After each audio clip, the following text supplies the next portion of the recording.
On TV, on radio, and on your smartphone. This is Talk TV. This is Piers Morgan Uncensored, and this is the interview the entire world has been talking about. Cristiano Ronaldo, one-on-one.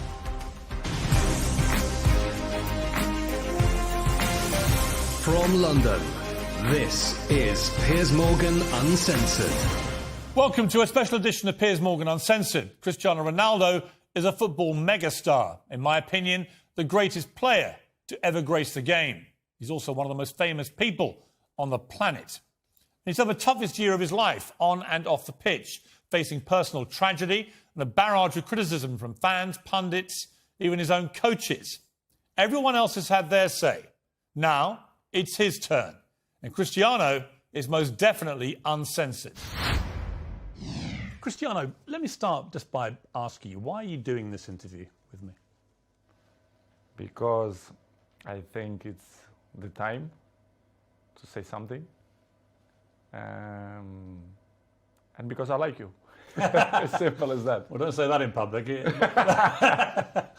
Well, I like you too, and I appreciate it, because I think that you've had to sustain a lot of criticism this year in particular, probably more than at any stage in your career. And I think it's time to set the record straight and to clear up a few things, not least, I suspect, for the fans of Manchester United. You must be wondering what the hell's been going on. Oh, as I say many times, the fans, I'm always going to say good about them. They are the most important things in the football. You play for them. They're always in my side. I feel that every time when I walk in the streets, the fans coming to me and they appreciate what I do for football.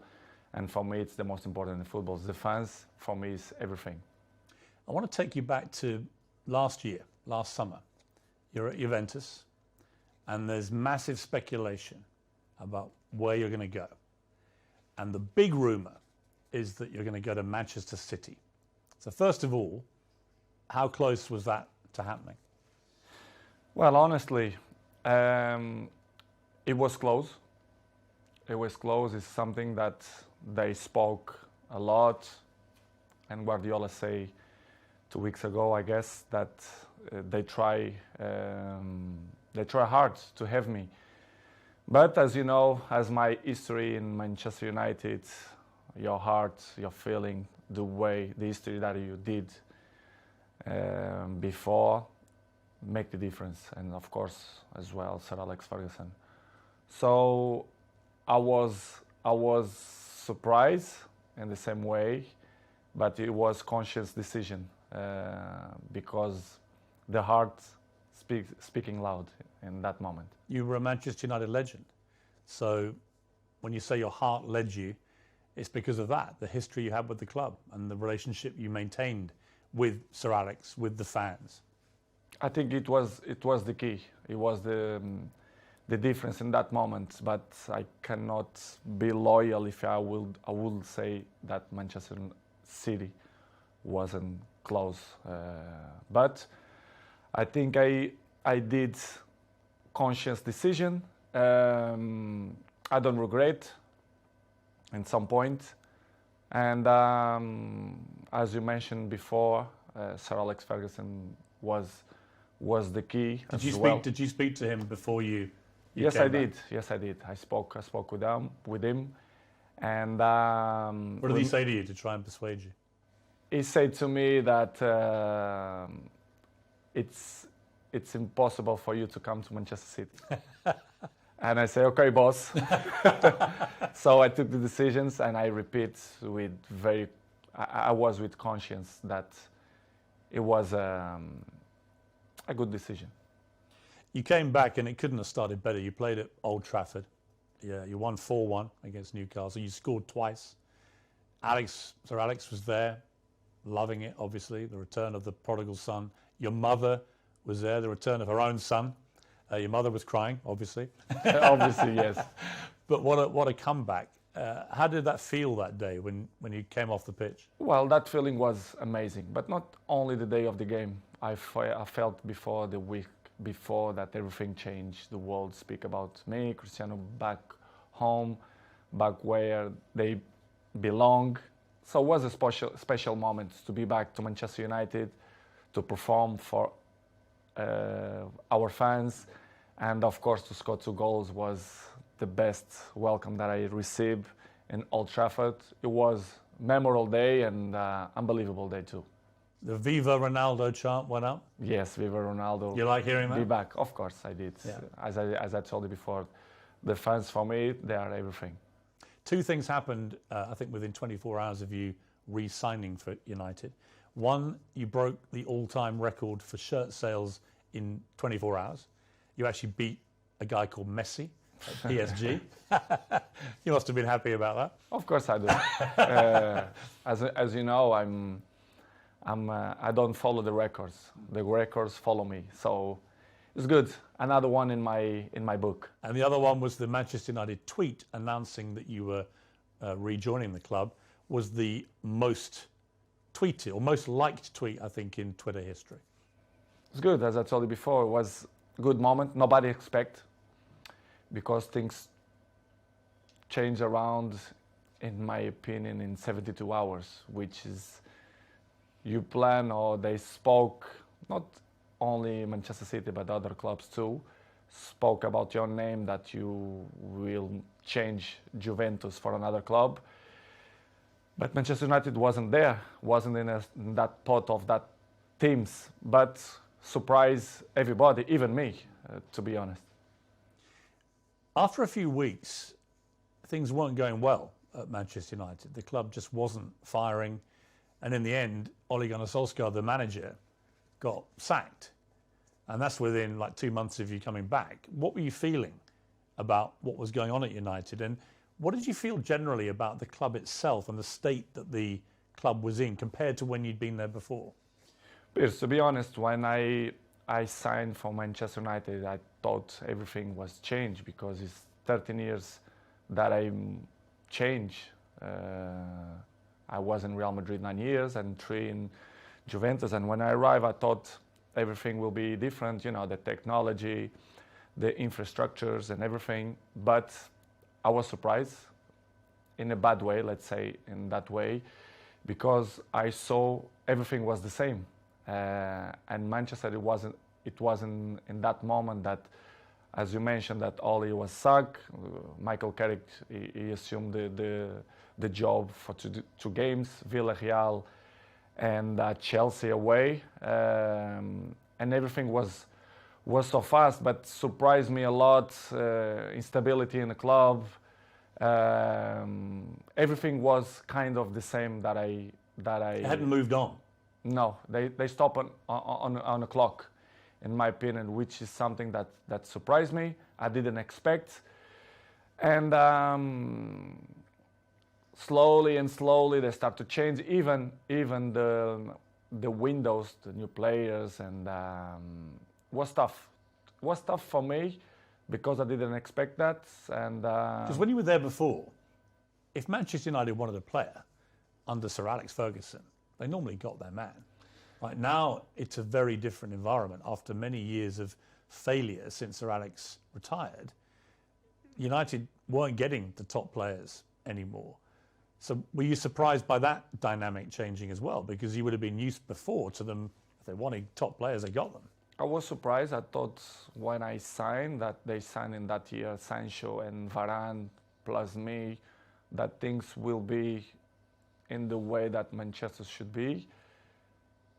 As you mentioned, well, Sir Alex Ferguson left a big gap in the club. Not only Sir Alex Ferguson, but one person that I thought make the difference, David Gill, the president, a very, very good man.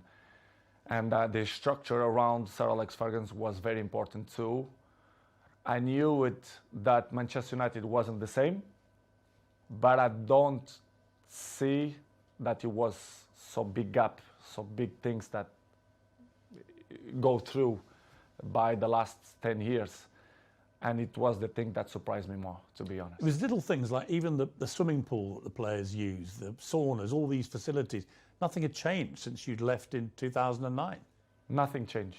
Surprisingly, not only the pool, the jacuzzi, even the gym.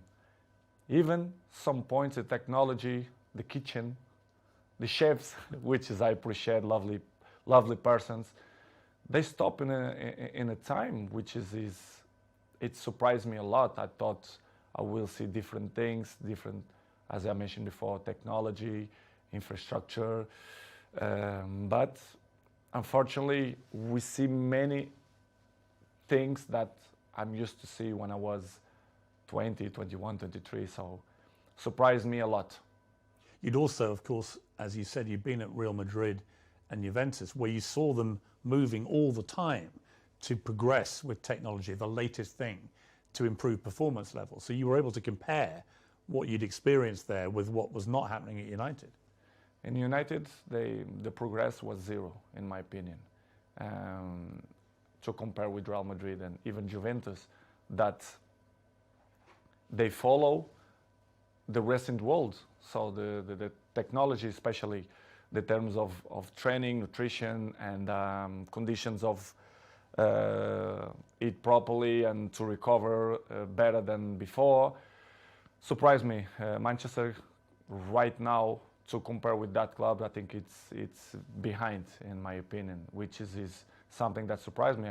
A club with this dimension should be in the top of the tree, in my opinion, and they are not. Unfortunately, they are not in that level, but I hope the next years they can reach to be in a top level.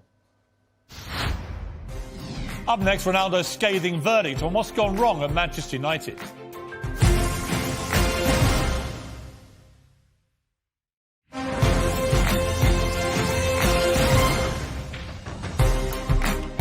When you look at, United have had some of the best managers in the world follow Sir Alex Ferguson, and they've all been relative failures compared to other stages of their careers. Do you think that partly that's down to the structural element of this, that there just isn't the support that top managers need?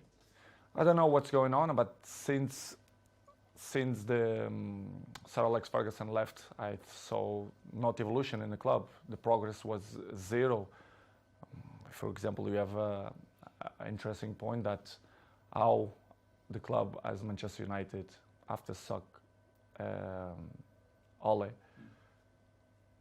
they bring sport directive Ralph Rangnick, which is something that nobody understands. This guy is not even a coach. A bigger club like Manchester United bring sport directive, surprised not only me but all the world. Well, it was a ridiculous decision, wasn't it? Of course, in my opinion, you have to be honest. If you're not even a coach, how are you gonna be the boss of Manchester United? It's something that I should see that Manchester is not followed not the right way to reach successful like other teams, like for example Liverpool or Manchester City, Chelsea. They are one step behind or two because of this kind of mistakes. In my opinion, they should improve and change probably the staff or the people, the directives or presidents. I don't know who is the problem there, but did it show a lack of ambition to you when they replaced Ole Gunnar Solskjaer, who a lot of fans liked, but he obviously wasn't delivering the big titles that United wanted and were used to. But to a point, someone like Ralph Rangnick, I'd never heard of him. And I'm thinking had you heard of him? No, of course not. You'd never heard of this guy? Nobody, and the people who I speak, nobody knew it, who is him. So. Suddenly did you call him the boss? Of course, I respect. We have to call because he assumed the job. Regardless, all the coaches that I had in my career, I call them boss because if they assume the job, we have to call in that way. But in the end, deep inside me, I never saw him as a boss because I saw some points that I never agreed, and he stopped in the time as well. Because if you're not being a coach, the next 5 years, you're gonna lost the identity of to be a coach. So surprised me a lot. But in the same way, don't surprise me a lot because if you see the structures, they keep it the same. So the coaches didn't surprise me, but it was a tough moment. What was extraordinary was very quickly after Rangnick took over, he started briefing journalists that you weren't pressing enough and that maybe it would be a good idea if you moved on from the club. And I'm like, who is this guy? And why is he saying this to the man who's scoring the goals? To be honest, Piers, it's something that I don't understand. It's the new coaches that coming around, they think they find the last Coca-Cola in the desert, which is I don't understand. The football there invents many years. So, but I respect any coach have a different approach, different opinions, different mentality, but kind of some points that you not agree. So I'm always like that in my life. I'm always been beside the best coaches in the world, Zidane, Ancelotti, Mourinho, Fernando Santos, Allegri. So I had kind of some experience because I learned from them. And when you see some coaches that they're coming, that they want to revolution the football, I not agree. I have my opinion. They agree or they disagree, but it's part of the business because in the end of the day, I'm in a club to win. And with my experience, I want to help, like always. And some coaches that don't accept. And, it's part of the job. Did he know what he was doing, Rangnick, or not? At a club like United? No, they don't. They knew the club very well, but they don't know the dimension of the club inside, the history of the club, which is for me surprised me even more, which is when the soccer Ole Solskjaer, you should bring a top manager, not sport director. Did you think it was right to get rid of Solskjaer, or would you have kept him on? Well, it's not. I love Solskjaer. I think he was a top person because what I keep inside my heart, it's the heart of the persons, and Ole for me is a top person. Coach, of course, he wasn't. He didn't look for what he wants. It's hard to assume after Sir Alex Ferguson, but I think he did a good job. For sure, he need more time, but I'm never doubt that he's going to be a good coach in the future. But it was a good experience. I was so pleased to work with him, even a short period. What about the younger players, and specifically their mentality? Because it seemed to me, just from what I was reading, when you were originally at Manchester United as a young 18-year-old, that you had huge respect for the older players, the Keanes and these guys in the dressing room, and you would soak up their experience, their wisdom and so on. Did you get that same respect, do you think, from the younger players? I don't mean that they don't respect the experienced players or the oldest players. I don't think that word is the best one, but they live in a different era. I can see my kid, they have 12 years old. The mentality, they are not the same. They are not suffer that. What's the difference? The anger. I think the anger. I think that they have the things more easily. Everything it's easily. They don't suffer. And I think they don't care. I don't mean only a few in Manchester United, but all the teams, all leagues in the world, the youngers, they are not the same of my generation. But we cannot blame them because it's part of the life, the new generation and the new technologies that avoid, they distract them for another thing. So, but they are not the same. They listen, but this is why we have 2 years. You listen from one side and they go away for another side. So don't surprise me, but in the same way, it's a little bit shame because if they have the best examples in front of your eyes and if they don't at least copy what you did for me, it's kind of weird because I remember when I was 18, 19, 20s, I'm always look to see the best players, Van Nistelrooy, Ferdinand, Roy Keane, and Giggs. This is why I have the successful that I have and longevity, because I take care of my body, my mentality, my head, because I see these guys and I learn from them. When you try and give advice to these younger players, what do you say to them? What do you try and guide them to be like? I think the best advice, I'm not the kind of guy to like to give advices. I prefer to be as example. Yes. Because I'm an example. I'm there every morning. I do the same stuff. I'm probably the first ones to arrive and the last ones to go out. I think the details speak for itself. So, because as I told you before, they listen one thing and in 2 minutes they already forgot and do it whatever they think it's better. This is why I say I like to lead by example. And some ones they follow me, not much, but See, I just find that incredible. That if I was a young footballer and I had Cristiano Ronaldo at my club, that I wouldn't want to spend every second watching him, listening to him, observing the way you go about your business. And yet, from what you're saying, clearly, they're not interested. they don't care. Some ones yes, but most of them no. But for me, it's not surprise me. Don't surprise me because they're not gonna have longevity careers, in my opinion. It's impossible. It's impossible to see, for example, my generation, you see many players, they reach 36, 37, 38 in a high level. I think this generation, you're gonna count by your hands how many gonna reach in that level, because this years of preparation, helps a lot. Who are the players in the world that you most admire for their mental strength, their attitude?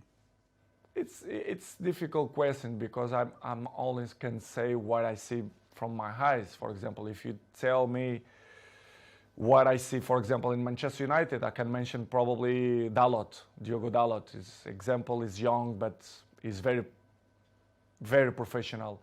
And I'm not doubt that he's gonna have longevity in the football because he's young, he's smart, intelligent, and he's very professional. You have a few ones more, but like him, it's difficult to see. Probably Martinez, Casemiro's 30s, but I will say Dalot. Coming next, Ronaldo opens up on the toughest moment of his life. TV.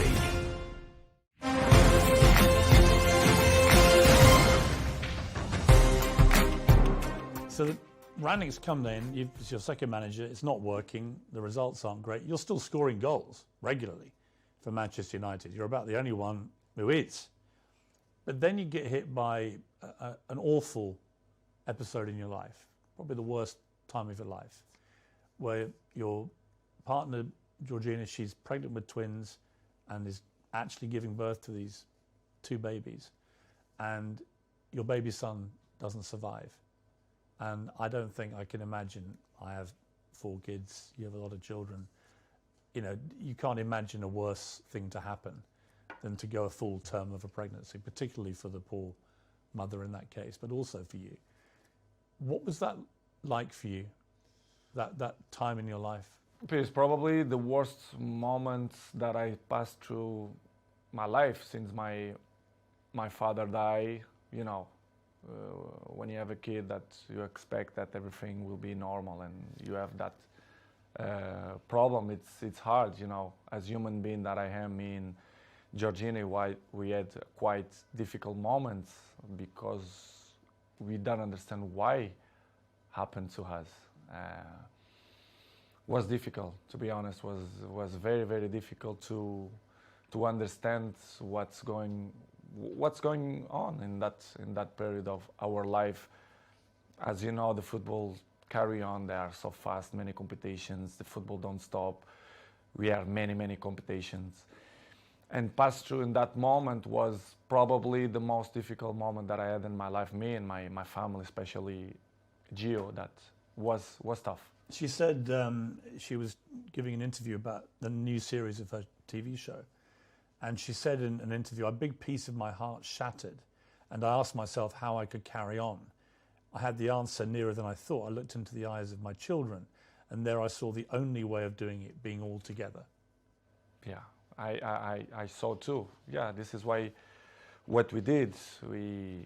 I grew up my family, especially Gio, and we had the difficult moments, but we say, listen, we have more kids. We have one that born, Bella, that we have to be happy too. I mean, such a difficult situation again, where you're mourning the terrible loss of your little baby boy, but also celebrating the birth of your beautiful daughter. I try to explain sometimes to my family and even my close friends. They say, I never felt to be happy and sad in the same moment. Yes.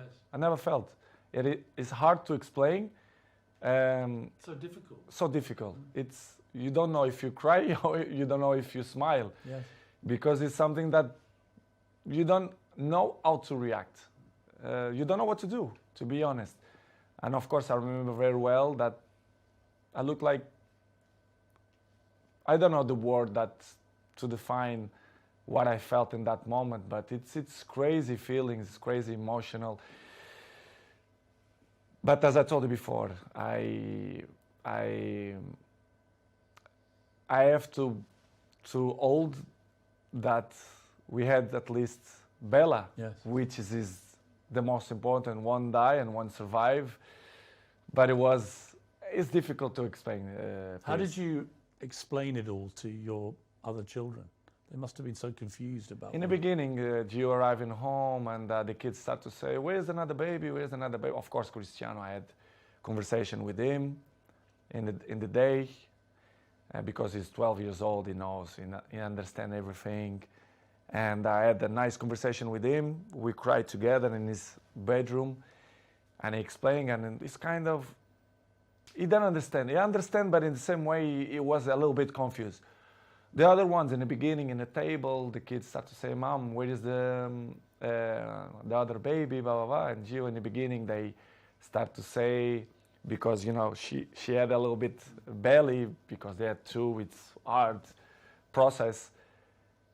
And after 1 week, I say, you know, let's be frontal, let's be honest with the kids. Let's say that Angel, which is the name, they go to the heaven. It's better to say in that way. Yeah. And we start to use in that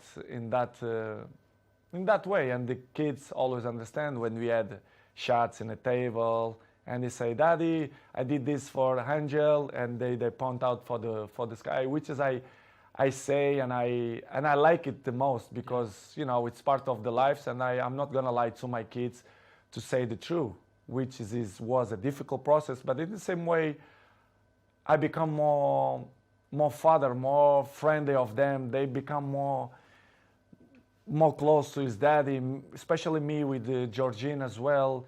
Yeah, I was going to ask you that, because these things, they can make or break relationships, because the grief can be so intense. It can drive couples apart, or it can bring them closer. In my case, it was better in that way. I become more friendly of Gio. I was of course friend, but I see more lovely for her and for my kids, and I start to see the life with a different perspective. You understand, which is coming the point of, if you're gonna ask me for sure, the pre-season moments. Yes. For example, why I didn't go to the pre-season. Yes, I'm going to come to that. Yeah. But it was just to finish in that chapter was the most difficult moment. The last since my dad died, it was this moment that I passed through the last 6 months. Do you feel your son is with you in spirit? Do you feel that? For sure. His ashes is with me, like my daddy. They are here in Really? my house. Yes. It's something that I want to hold for the rest of my life. I'm not thrown to the ocean or to the sea. I keep with me. They are next to my daddy. I don't know if you check. I have a small church down, and you do? Yes, I do. Like a little chapel? Yes, Huh? chapel, and I keep my daddy and my son. Do you talk to them? Yes, I do. I talk with them every time, and that they are in my side. They help me to be a better man, to be a better person, to be a better father. And it's something that I'm really, really proud that the message that they send me, especially my son. Amazing. You had an extraordinary reaction from football fans, obviously from Manchester United, but I think you must have been just so surprised by the outpouring of not just support, but Liverpool fans sang on the 7th minute of their next game, "You'll never walk alone." The Kop, the great infamous enemy of Manchester United. What did you feel when you heard that? I never ever expect that. Never. I had the opportunity now to say, all English community, thank you a lot for that kind of that they had with me, not only Liverpool, but all England. I felt. I was at Arsenal when you played, and on the 7th minute, the whole crowd. I received a letter from the Queen family as well. Really? Yes, I do. Which is From the Queen herself? Or? Yeah, family. Yeah. And surprised me a lot. Offering their condolences? Yes. Wow. Unbelievable. This is why I say I respect a lot the English community, English people, because they've been very kind with me, and in that difficult moment of my life was spectacular. The way they treat me and my family in that difficult moments. I should say straight to the crowd and thank you to the all English community that helped me in that moment. When the Queen sadly died in September, you posted a very nice tribute to her. Was part of the reason because of what they had been like with you? Of course, they've been so kind of with me, and this is why I did what I did. But it was unbelievable moment. I'm never ever gonna forget that moment. You have a little girl, Bella. She's 6 months old now. Must be a great joy amid all that terrible sadness. Unbelievable. It was another member in the family. They are the shine of the house, and we are so proud. Me, Georgina, and all my kids. They are very, very proud for them. They are spectacular. A beautiful girl, and we are so happy. We are so happy. We are happy fathers. You're going to have more? I'm not thinking now to thinking more kids. I think we done, but we never know. The future only God knows. But right now we want to have a break, to enjoy these ones, because they are little, Bella 6 and the rest they are 5 and Cristiano 12. We want to enjoy a little bit of these ones. Let's see the future. It's very difficult to play top level football at the best of times. It's a hard business in full public glare of millions of people watching. To have to go back and play after this must have been incredibly hard for you, even with your mental strength. How did you find that?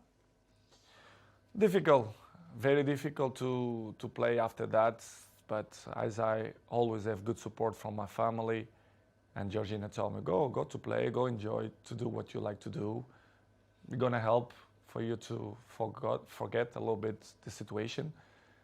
It was difficult, but in the same point, I think helps for you to, to don't thinking much about that. Even to training was good, but as you know, the football going so fast, and trainings, games, even the national team, the things going so fast, you don't even have a time to settle and say what's going on, because the things going so fast. But it was good. Georgina helped me a lot to give me that possibility to say. She's a very strong woman. Yes, she did. Georgina. Yes. I mean, really strong. Yes. Just to be your partner is probably not an easy time a lot of the time, with all the attention all the time. But to go through what she's gone through and still get up and be there. We help each other. But she struggled when she was young, which is she look at life with a different eyes. Even she's young, but she suffer. She born in Argentina. She have issues with his family as well. She live alone. She have interesting life and histories as well. And she helped me a lot. She's very mature for his age. We help each other. Sometimes when I'm a little bit down, she push me up, and I do it to the other side. So we are a nice couple. We help each other. So I'm really pleased that she's on my side. Any movement on the wedding bells, Cristiano? I'm not thinking now about that, but I can see in the future. I think she deserves, but it's something that not coming now in my plans, but in the future, Yes, I won. Coming next, Wayne Rooney, Gary Neville. Ronaldo's got a message for both of you.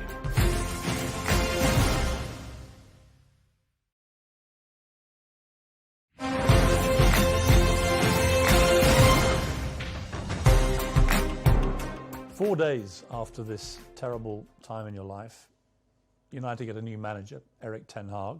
Did you know much about him? A little bit through Ajax, the job that he did for Ajax. You end the season with 24 goals for Manchester United, including 18 in the Premier League, 6 in the Champions League. You were second in the Golden Boot for the English football. I mean, by any normal yardstick, that's an incredible performance. And yet you were still getting criticised. It was almost like, well, it's got to be your fault, even though you scored all the goals. Were you as bemused as I was that you were becoming the focal point for the criticism? I think it's easy to point out when you want to cover other things, to point out Cristiano Ronaldo. It's easy. Everyone know that press, they wanna put me in the first page because they know they will sell more, the dressing will be different. And I'm used to live like that because, I was 37, I know and I learn many things. When you are in the down of the wave, when you are in the top of the wave, you don't realize and you don't see things that you don't see before, which is I appreciate, to have bad moments, to see which people is in your side, who criticize you more, because they're looking for that. They don't like to see successful people. The people only try to bring negativism. And I felt the last 4 or 5 months that not only for me, but even for my family as well, for Georgina, especially around the world, the press criticized me even more. Sometimes I don't understand why. Even Portuguese press, that they criticize me a lot. I don't understand, but I still believe that the jealousy is part of that.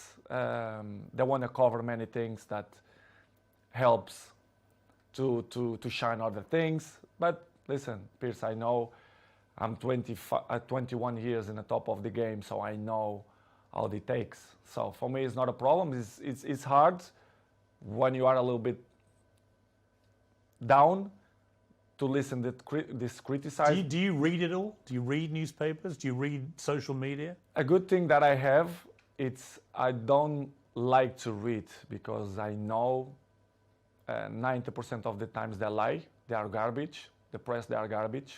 Not all of them, but most of them. They don't say the truth. And they lie. They constant lie and they constant attack me and my family. They're always negativism against my family.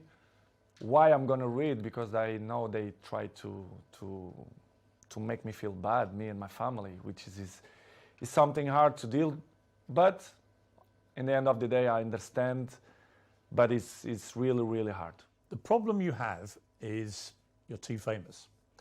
You are the most followed human being on Instagram that you have. I just checked, 495 million followers. I have just under 2 million on Instagram, 8 million on Twitter. So I'm catching you on Twitter slowly, but 400. You're nearly at 500 million followers on Instagram. I mean, that's insane. You're bigger than all the Kardashians put together. It's good. It's good. I feel proud for that. It means a lot for me because it means that people like me too. I'm charismatic. I think why I'm the number one. Sometimes I ask that question to myself. Why me and not another one? Why do you think it is? To be honest, not just only because I play good football, because everyone knows, but I think the rest is relevant. You have to be charismatic. People have to feel some connection with you. I think to be good looking helps too. I have the same problem. Yeah, I feel the same way. To be honest, Piers, I don't know the real reason, but I think I'm charismatic and I'm a appetitive fruit. I don't know if we... A what? A fruit that people want to bite. Yeah. I don't know how you can say in English. Any particular fruit or? let's Nice say peach. strawberry. But I don't know the reason. I mean, what's incredible to me is the power you have. Appetite Appetite fruit. fruit. I don't know if it makes sense in English, but if it don't make sense, you learn. I'll research appetite fruit, yeah. Okay. I mean, I have a pinned tweet, and it's you telling me I have good abdominals, which is a very good observation. By the way. And it's only 10 seconds long. It's had 43 million views, this clip. So thank you. Because 43 million people have heard the guy who actually has got good abdominals tell me I've got good abdominals. But it showed me the sheer firepower you have in that world of social media. It's just extraordinary. Is what I told you before. I have good things, which is you can sell your own product, let's say in that way, but you have to deal with many obstacles in your life too. Do you care if people hate you? I mean, a lot of people love you, but obviously a lot of people don't. You're so big, you're going to get both. But do you care about the ones who hate Cristiano Ronaldo? I care the people who like me. I'm not waste time for the people who don't like me. I think it's waste of time. These people, they are not interesting on my life. I like to be around the people who love me. I don't waste my time to see the criticism of people who is next to me, ex-players, for example. One of your biggest critics has been, and I'm surprised about this. Me too. Wayne Rooney, for example, who you played with for many years very successfully, and were good friends with him. And yet all this year, 3 or 4 times, he's come out and attacked you in the media. Piers, I don't understand. You should ask this question to him, but I don't know. I don't know why he criticized me so bad, or I don't believe that he's jealous of me. He says your behaviour is unacceptable. United should sell you. Blah, blah, blah, blah, blah. I mean, it's Wayne Rooney. It surprised me. It was 1 year ago or 6 months ago here in my house. You pick up his kids here and invite Cristiano to go to his house to play football. I really don't understand people like that, or if they wanna be in the cover of the paper, of the news, or they want a new jobs or whatever. Is it jealousy as well, perhaps, that you're still playing and still in the Man United? Probably, because he finished his career with 30s, so I'm still playing high level. I'm not gonna say that I'm looking better than him, which is true, but that is inarguable. I mean, there's no contest. It's hard to listen that kind of criticize and negative about people who play with you. For example, Gary Neville as well. Yeah, I mean, Gary Neville, you blanked him the other day on the pitch, and he looked quite upset, actually, because he obviously likes being your friend, but he's been pretty critical of you as well. People can have his own opinion, but they don't really know what's going on, for example, inside the training ground and Carrington area, or even my life. They should listen not only one point of view, they have to listen my point of view as well, because it's easy to criticize, but if you don't know the whole story, it's easy, you know. But it's, Piers, as I say before, it's part of... Are they still friends of yours, or do you have a line where... They are not my friends. They are colleagues. We play together. They're not coming. We not have a dinner together, for example. But as I told you, Piers, before, it's part of my journey. They keep criticize me, negativism every time. So I continue my trip. And I have to catch up the people who like me. Some of your ex-colleagues have been incredibly supportive. Rio Ferdinand has always got your back. Roy Keane always has your back. Whatever happens, he's always supported you and has continued to do so. Does that mean a lot to you? It means a lot, because I was in the dressing room with them. They are part of my journey in football as well. As I mentioned many times, Roy Keane for me was my best captain ever. Rio Ferdinand helped me a lot. He was my neighbor, I was his neighbor. So very, very good guys. Not just because they speak good about me, but they was there in the dressing room. They are football players. They know how players thinking and the behaves, etc. And to listen ex colleagues or teammates to criticize you when they always see one point of view. Do you feel a bit betrayed when they do that? Because you played together. It's easy to criticize. I don't know if they have a job in television that they must criticize to be more famous. I really don't understand. Do you think they use your name a bit to get attention? I think they take advantage of that because they are not stupid. And I really understand, and I have to carry on with my life with criticize or when the people speak good about you. But it's hard when you see people who was in the dressing room with you criticize you in that way. It must hurt It's you. not good. Yeah. Yes, I did, but not hurt. I'm not gonna be more slim. I'm not gonna sleep bad because of the criticize.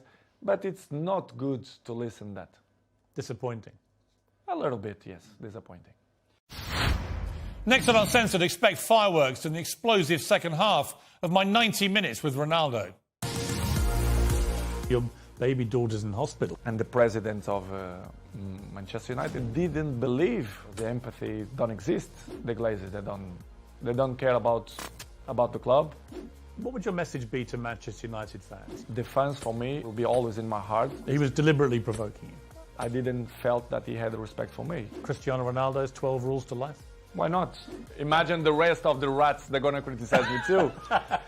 I'm just trying to work out how Wayne Rooney could hate you even more. They only speak about the black sheep, which is me. They're trying to force you out. Yes, not only the coach, but the other 2 or 3 guys there around the club. Yes, I feel betrayed. If you don't have respect for me, I'm never going to have respect for you. Do you think England have a chance? I have a chance beside Portugal, in my opinion. That's it, you retire, right? Yeah, I retired. 100%.